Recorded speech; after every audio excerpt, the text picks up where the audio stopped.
Welcome to the Prepared Homestead. This is Travis. Thank you all for stopping by to watch. Well, today is a pretty big historical day. I'm sure that many of you, if not everyone, is well aware of what has transpired today, especially what's come out of the Supreme Court. Now, this is a ruling that we've been expecting, or at least hoping that the rumors were true, going back to March when the leak happened. But we've had to wait till now. And it is official. The Supreme Court has overturned Roe v. Wade, throwing the issue of abortion back to the states. Does not make abortion illegal, okay? It just says this is a state's issue and the states need to handle it, which is exactly where it should have been all along.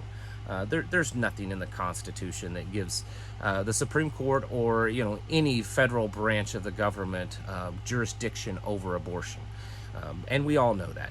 But this is a pretty big deal, and I've made no bones about that.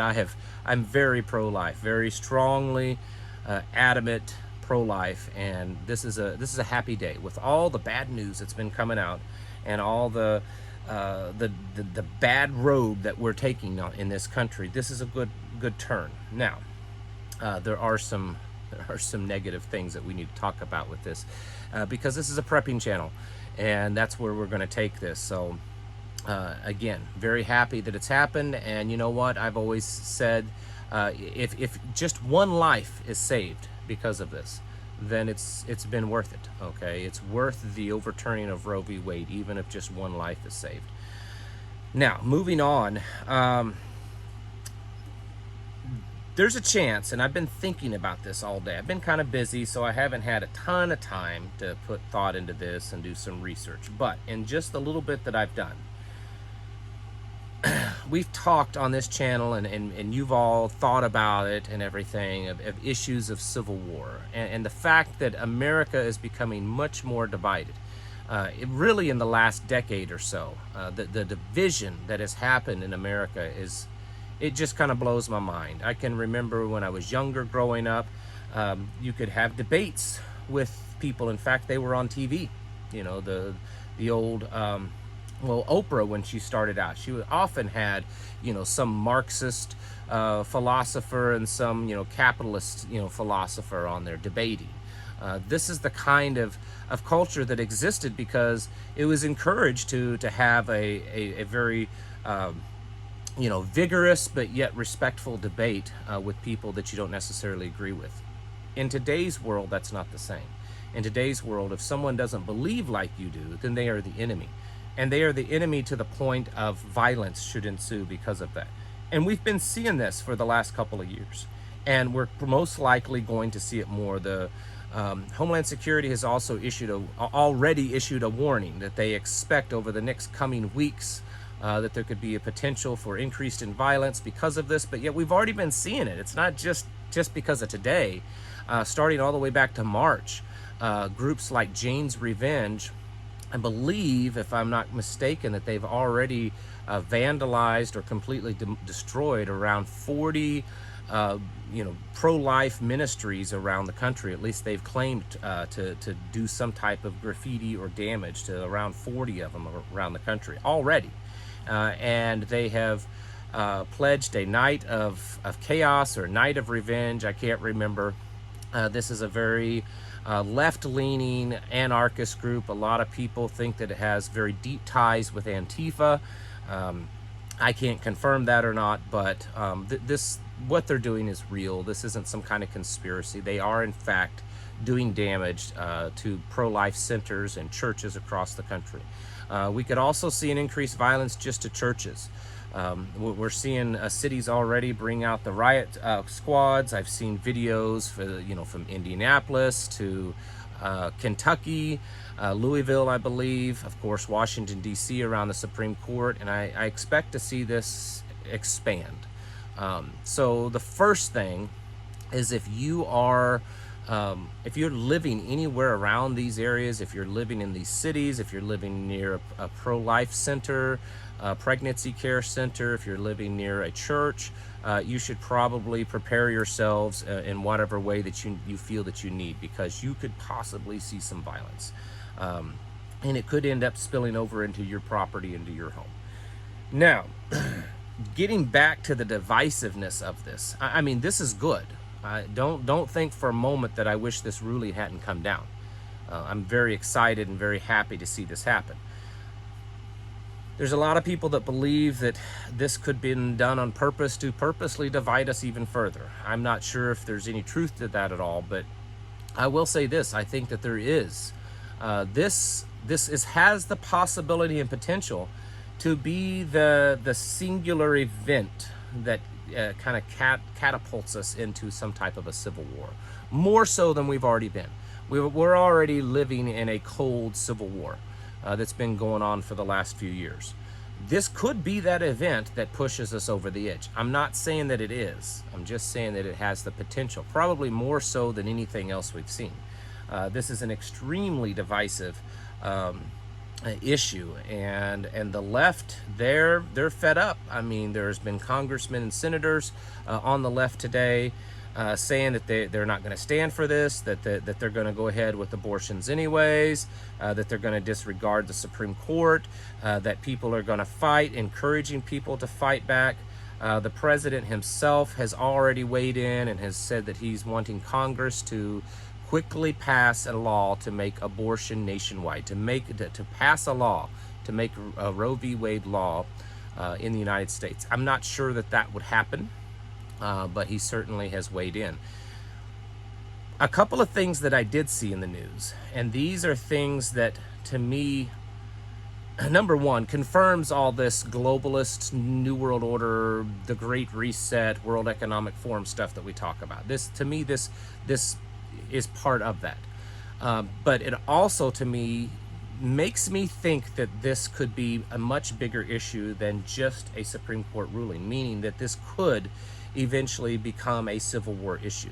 And maybe I'm wrong on this, but I believe, in my opinion, and as far as I can tell, this may be the first time that world leaders in other countries are weighing in and criticizing the Supreme Court on this ruling. Justin Trudeau from Canada and Boris Johnson from Great Britain has already weighed in and was very critical in the Supreme Court ruling. And to me, correct me if I'm wrong. I mean, you're more than welcome to give your opinion down in the comments. But seeing not just world leaders, but world leaders that are very prominent in this Great Reset, World Economic Forum, Agenda 2030. I mean, these two guys, they're like forefront in that. And seeing them take such a divisive stance against our Supreme Court that, they have no business weighing in on. To me, it's just, it has this feeling of fanning the flames of civil war here in the United States, when we have, international leaders weighing in and picking a side and saying, well, this side is right and this side of America is wrong. I think that right there is a pretty big deal. Maybe I'm wrong. Maybe it ends up being nothing, but to see these two people that, like I said, are very prominent, top tier people in this whole Great Reset thing, are weighing in and criticizing the Supreme Court and the right. I think that there's that kind of feeds into that whole civil war possibility. But maybe I'm wrong, and please let me know. You usually do. You guys are usually pretty good at letting me know your opinions. The point is, though, is that while this is a good thing, and that it has all the possibilities, and very most likely that lives will be saved because of this ruling, we have to be realistic and understand that this could very easily cause more violence, more destruction, and more problems in general here in the United States because of the state that we are in as a country right now. And so we have to prepare for that. This is something that you should have been preparing all along. I mean, way back when this the leak came out about this ruling, you should have, if you find yourself in a place, living in a place that you could be vulnerable to violence, you should have been then stocking up. Now, are you able to do it now? I don't know. I mean, maybe if you ran out real quick and did some things, but you need to be very watchful of what's going on in your neighborhood and around your city, depending on where you're at. Out here where I'm at, things are going to go on just as normal. But some of you aren't that, don't live in a place like that. You need to be very observant of what's going on. If protests and violence starts, you need to be able to lock yourself down in the home, barricade if you need to, and if things get bad enough, you should have an evacuation plan. I know most of you don't like to think of that, but if things start to get really bad, I mean, we're talking like, BLM 2020 bad in your neighborhood, your home is not worth losing your life and your children's life over. If you need to evacuate, you should do, and you should have a plan for that. I do want to, before I close, give you some of this. This is an article here from The Hill, and it's talking about businesses that are offering to pay the travel expenses of employees so that they can get an abortion in another state. And so these companies that I'm getting ready to mention are willing to pay your travel expenses so that you can travel to another state. Most of these companies, it's not going to come as a surprise to you, okay? It's Disney, Facebook or Meta, Condé Nast, Zillow, BuzzFeed, Dick's Sporting Goods. I haven't been in one of those in years anyways. Amazon, Levi Strauss, JP Morgan Chase, Yelp, Microsoft, Apple, Citigroup, MasterCard, Netflix, big surprise there. And here's one that may surprise you, Tesla and Lyft. The Tesla one, though, I will have to say on that one, there's nothing in their policies that specifically say that they'll pay for an abortion. It just says that if you have a medical procedure and that's not allowed in your state, that they will pay their insurance will pay your expenses to go to a state where it is allowed. So there's that. But most of these have been very open about saying, yeah, well, we'll pay for our employees that live in states that are going to ban it to travel to the lefty states so that they can get one. Folks, this issue it's bigger than the politics. It's bigger than the riots. It's bigger than the prepping. This is a very spiritual issue, and I have talked many times on this channel and said that what is going on here in the greater scheme of things, everything, and I'm saying everything, is spiritual warfare. And right today, this is a physical manifestation of spiritual warfare. And we're this isn't over yet. I believe it's not over. Joe Biden says it's not over. Maxine Waters says it's not over. All the AOC says it's not over. I believe them. It's not over. This is spiritual warfare. They need to be able to make their sacrifices to Moloch, and they're not being allowed to in some states now, or they're allowing the people of those states make the decision and not them. And while there's definitely good things that's happened today, and very likely lives will be saved because of this, very possible and very likely, I think that this is something I think it's setting us up. History will look back most likely and say, yeah, that day, that was a very important day when Roe v. Wade was overturned because of what it led to. Folks, get your houses in order. Prepare yourselves mentally, physically, and spiritually. Thank you for watching, and I'll catch you in the next video.